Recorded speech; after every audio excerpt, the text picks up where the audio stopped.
За, сайн байцгаана уу? Японы 5 төвшний 3 дугаар хичээлээ үзье. За, дарааши котоба. Шинэ үг.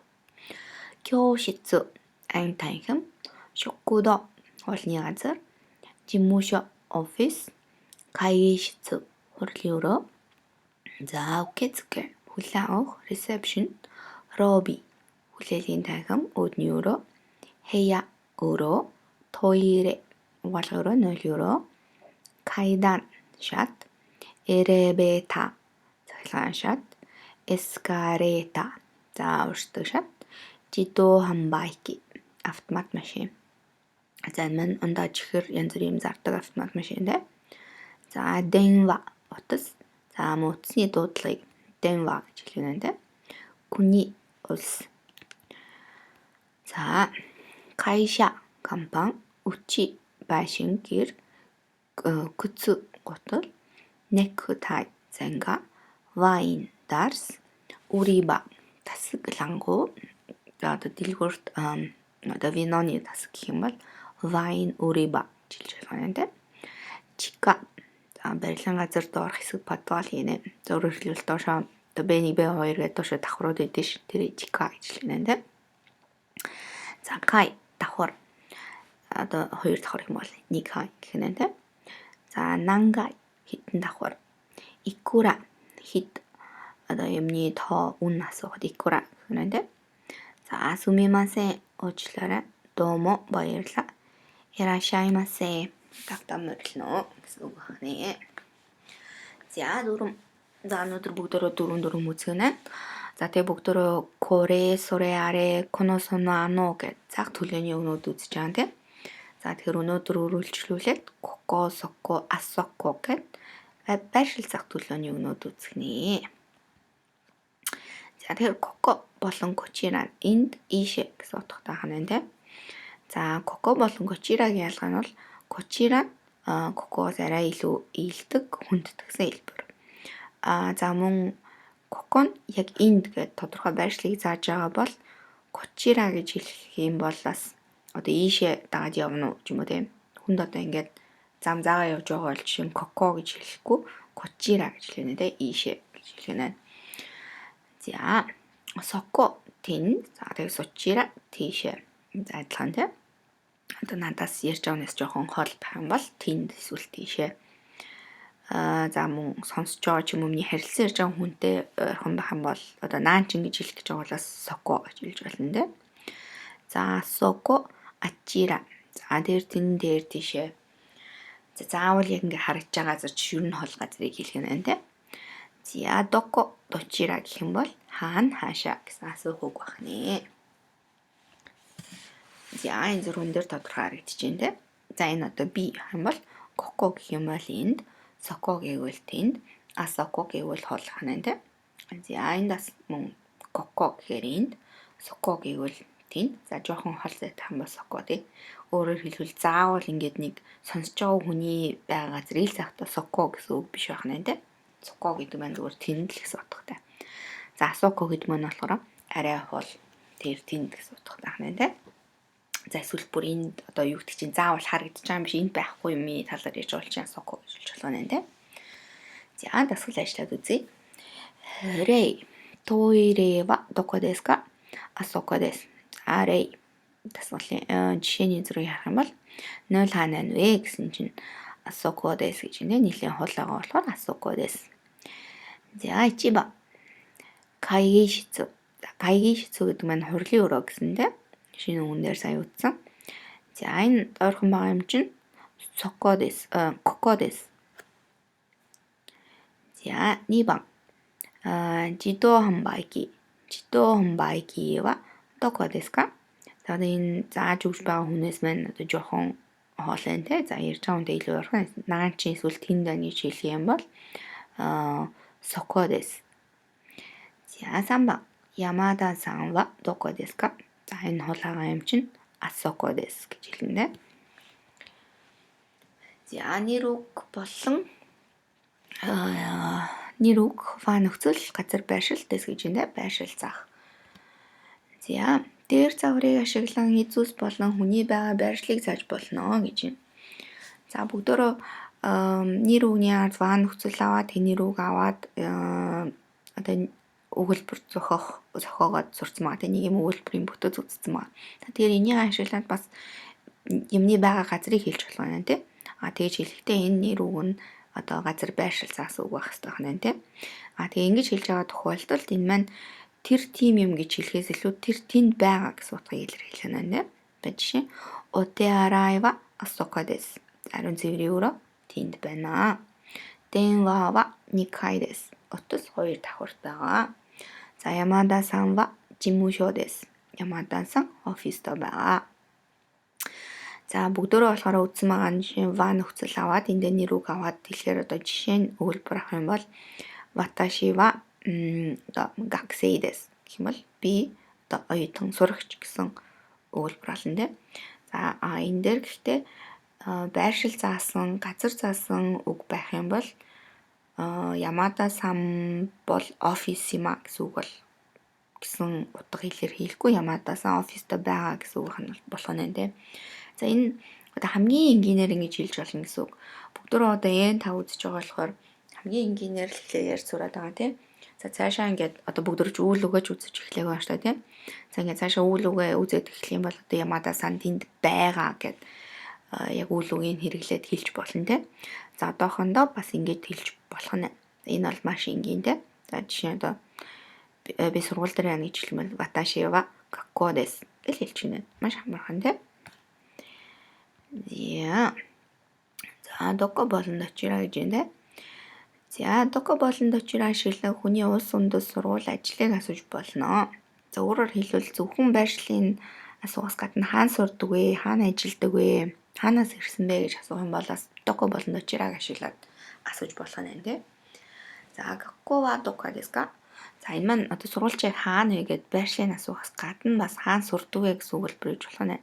За тэгээ яг аль нь вэ гэдгийг нь болохоор тухайн одоо яриа одоо текстийн контекстээс мэдэгдэх нь тийм. За кайша ва дочира desu ka? За хаана ажилладаг вэ? Одоо юу гэдэг анх дүнгиж уулзсан хүнээсээ те кайша ва дочира desu ka асууж бол хаана ажилладаг вэ гэж асууж байгаа байх тийм. Одоо бүр яг ингээд за би өнөөдөр одоо ажил дээр ч очиё, ажиллаж хаана вэ гэд асууж байгаа бол яг байршлыг асууж байгаа байх тийм. Тэр өөрөөр хэлбэл контекстээс энийг ялах нь тийм. За окуни ва дочира desu ka? За аль улсын иргэн бэ? Хаанаас ирсэн бэ гэсэн бол ингэж асууж болох юм тийм. За дасгал ажиллаад үзье. Мирасан но окуни ва дочира desu ka? Америка desu. За энэ жишээний маань 6 байна тийм. Мирасан маань энэ байна. За тэгээд Америк гэж энэ. Тэгэхээр Америкаас ирсэн Америк хүн байна.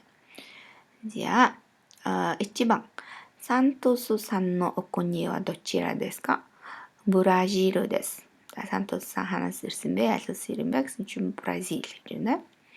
2番 Ватто-санのお国はどちらですか? Игирисです. За Ватто-сан хаанаас ирсэн бэ гэсэн чинь Англи гэж байна. シュミットさんのお国はどちらですか? ドイツです. Заシュミットさんхаанаас ирсэн бэ гэсэн чинь Германаас ирсэн гэж байна. Каринаさんのお国はどちらですか? インドネシアです. За Каринаさんаль улсын иргэн бэ гэсэн чинь Индонез улсын иргэн байх нэ. За энэ 6 мөн ашиглаад дахиад асуулаа те. За кайша мирасан но кайша ва дочира desu ka? IMC desu гэж байна. Тэгэхээр нөгөө жишээний маань мирасан ажил нь IMC юм байна те. За тэгэхээр энэ дагаа үгтлээ ашиглаад асуултаа асуугаад за тэгээд зураг хараад асуултанд хариулах нь те. За энэ дасгалын өөрөө хийгээд за тэгээд өөрсдөө эндээс шалгаад үзээрэй. Бүгдөө дараагийнхаа юунд орё те. За өнөөдрийн хичээл дээр бүгдөө тоо үзгэнэ. За тэгвэл 0-аас 10 хүртэл тоолоод үзье те. За 0, 1, 2, 3, 4 аши гэж бас хэлж болно. 5, 6, 7 ашичи гэж бас хэлж болно. 8, 9, 10. За 11 гэх юм бол тэгээд 11 гэж хэлнэ те. Тэгэхээр 11. 12 чинь 10 гэж хэлсэн шүү дээ. За тэгээ ичи. Тэгэхээр одоо энэ тоо дахиад тоолох нь байна те. За 12, 13, 14, 15, 16, 17, 18, 19, 20. За одоо 20 гэх юм бол 2 тэгээ 10, 20. За 30 гэх юм бол 30, за 40 гэх юм бол 40, за 50 гэх юм бол 50 явах нь те. За 100 гэх юм бол 100, за 1000, 1000. За ингээ Японы том маань Монгол хэлнээс ч өөр. За 10,000-ыг бол 10,000 гэж хэлэхгүй нэг 10,000 гэж хэлэх юм байна те. За тэгэхээр ичи тэгээ ман. За тэгээд 100,000-ыг 10,000-ыг 10,000 хэлэхгүй гэж. За тэгээд 100,000-ыг болохоор бас 100,000 гэж хэлэхгүй ман гэдэг 10,000 гэдэг тоогоо ашиглаж хэлнэ. За тэгэхээр тхийн тулд одоо хамгийн амархан нь тооныхоо ингээд сүүлийн 4 орныг дараагаад за энэ хүртэл дарчлаа гэж үгүй те. За тэгэхээр урд нь ямар тоо байна? Тэр тоогоо зүгээр хэлнэ. За 10-ыг бүгдөө жүү гэж үтсэн штэ те. За тэгээ ард нь энэ 4 оронгоо хэлэхдээ ман гэж хэлчихнэ. Тэгэхээр 10, 10,000 гэсэн үг. Өөрөөр хэлбэл монгол хэлээр бол тэгээд 100,000 гэх юм те. За 1 сая гэж хэлэхдээ за сүүлийн 4 орныг ингээд дараад үзье. Өмнө нь 100 байна те. Тэгэхээр 100. За тэгээ 10,000 гэж хэлэхэд ман. Тэр 110,000 хоноо те. За 10 сая хэлэх юм бол ингээд сүүлийн 4 орныг дарлаа. Ингээд 1000. За 1000-ыг бүгдөө 1000 гэж хэлнэ гэсэн те. 1000. За тэгээ ман. За одоо тоо хэлээд үзье те. Одоо энэ чинь дандаа 0 тоо байхгүй шүү дээ те. За 20 гэх юм бол 28. За 800. 800. За 8 гэдэг 100 гэдэг хоёр үг маань нийлээд 800 болчихно. За зарим одоо хачи, ичи, року гэдэг юм хатуу одоо юм гийгүүлэгчээр төгссөн тоонууд маань энэ 100 гэдэг тоотой нийлэхээр жоох ингээд өөрчлөгдчихдөг. Энийг ингээд тогтоочихгүй те. За 800. За 94. 94. За 1500. 1500. 1000 гэдэг чинь 1000 штэ. Тэгээ 5 гэдэг чинь 5. Тэгээ 100. 100. 500. За 17,640 хэлэхдээ за сүүлийн 4 орныг ингээд дарчи. За 1 ичи. За ман 10,000 хэлчихье те. Тэгэхээр ичи ман. За тэгээ энэ тоогийн зүгээр өөртөө сурснаар хэлчихнэ. За одоо энэ 7,000 те жишээ. Тийм бол 7,000 гэж хэлнэ. Нана сен. Нана сен. За 600. Роппяку. За энэ одоо року 100 гэдэг үг маань бас нийлээ роппяку болох нь. За 640. 40. За 136,200 те. За сүүлийн 4 орныг дарлаа. Өмнө нь 13. За 13 юу гэж хэлээ? 13. За тэгээд 13 10,000 гэлчин те. Ман гэлчин. За тэгээд тэрнээс цааш энэ тоогоо зүгээр хэлчин. 6,000 гэх юм бол рокусен. За тэгээд 200 гэх юм бол ни 100. За 4 сая 300. Сүүлийн 4 орныг дарлаа. 430. 430 ман. За тэр тоон дээр жоохон анхааралтай байх хэрэгтэй ханаа. Тэгээ банк хэрэглээд байвал амархан ойлгоод хурдан тогтоно. За тооцсон юм чинь татвалбатад дасгал ажиллая те. За жишээ. Рэй. このカバンはいくらですか? Энэ цүнх хэд вэ? Гэсэн чи 7,300 гэж юм те. За 7,000-ыг 7,300 円です. гэж хэлнэ те. За このワインはいくらですか? 3,200 гэвэл 3,200 円です. За камера. このカメラはいくらですか? За энэ сүүлийн 4 орныг дарчи. Тэгэхээр 25,800 円です. 2,10,000 5,800 гэдэг нь бол ингээд нэрлэлчин те. 5,500 800 800. За компьютер энэ. このコンピューターはいくらですか? Тэгээд 4 орныг дарчлаа 14 те. 14万. За тэгээд 3,000 юм бол 3,000 円です. За 車 машин байна те. Kono kuruma wa ikura desu ka? Яг энэ 4-аар дарах юм бол 450. 450 yen desu. За ингэж хэлж болох нэ. За ханз. За ханзаа үзүүд хичээл дуслаа тий. За өнөөдрийн ихний ханз байна. Дай гэдэг ханз байна тий. Том одоо их агуу гэсэн утгыг илэрхийлдэг ханз. За энэ ханзтай араас нөр ямар ч ханз орсон байсан. Тэр утгуудыг илэрхийлнэ. За тэгээд энэ тав болохоор бүгд өөрөнгөхийн үзэж баян хэрэглэх үг бол оки том гэсэн үг. За яг одоо дай гэдэг нь болохоор дангаар одоо том гэсэн утгыг бол илэрхийлэхгүй тийм тэмдэг нэр бол болохгүй. Яг том одоо энэ одоо юу гэдэг энэ машин том гэж хэлэх юм бол оки гэж хэлж штэ тий. Тэгэхэд бол энэ ханз маань о гэдэг дуудлагаараа уншигдах нь тий. За тийм араасаа ингээ хираганаатаа ингээ нийлээд том гэдэг үгийг ингэж үчгнэ. Ханз ашиглаж үчих юм бол дан хираганаар ч юм бол ингээ үчин тий. За шо жижиг баг энэ чинь тэгээд энэ тав дээрээс дайгаку гэдэг үгийг үзэн штэ тий. Их сургууль тэгэхээр нөгөө том их гэсэн утга илэрхийлдэг ханз бас их сургууль гэдэг үгэнд орох нь тий. Тэрэн дээр тэгээд дайгаку гэдгээр шимжигдэх нь тий. За жижиг баг жоохон гэсэн үг байна тий. Шоо гэдэг маань тийм утгатай. Гэхдээ яг одоо дангаараа энэ ханз маань шоо гэдэг одоо жижиг гэсэн үг бол биш. Яг жижиг гэдэг үг маань японоор чисай гэж хэлнэ. Чисай. Энэ жижиг машин гэх юм бол чисай гөрөмө гэж хэлнэ тий. За тэгэхээр энэ ханз маань бас чи гэж уншигдах нэ. Дуудагдах нь. За тэгээ бүдөрөнгийнхаа хамгийн их үзөх үг болохоор энэ үнийг хэрэглэхэд энэ ханзаа бас тогтоогоорой.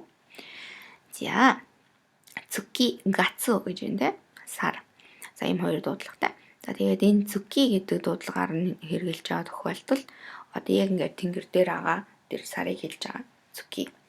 За энэ гацу гэдэг маань болохоор он сар өдрийн сар. За 12 сар гэх юм бол 12 гацу гэж хэлнэ. Тэгэх юм бол ингээд урд нь 12 тэгээд энэ ханз ээж идэг тийм үү? Он сар өдрөг хэрэглээд бичнэ. За хи буюу ничи гэж байна. За энэ болохоор өдрийн ханз. За саяны сарны ханзтай адилхан одоо хи гэдгээр хэрэглэх юм бол яг одоо тэр өдрийг хэлж байгаа одоо нэг тодорхой өдөртэй нэг хал өдөр ч юм уу бороотой өдөр эсвэл тэр өдөр. За ничи гэх юм бол бас нөгөө он сар өдөр дээр хэрэглэх нь. За одоо 12 сарын 12-ны өдөр гэх юм бол одоо 12 гацу 12 ничи гэж хэлэх нь тий. Тийм өдрөөр хэрэглээд тэгж хэлнэ. За сүүлийн ханз маань нэн жил гэсэн ханз байна тий. За ингээд энэ ханзуудаа бүгдийг сурцсан. Тэр он сар өдрөө ингээд дан ханзаа ашиглаад бичиж болох нь. Тэгээд дан ханзаа ашиглаад бичсэн он сар өдрийг бас хараад ойлгох нь тий. Аль нь жил, аль нь сар, аль нь өдрийг хэлж байна вэ гэдгийг. За дуслаа. Дараагийн чиглэл хүртэл баярлалаа.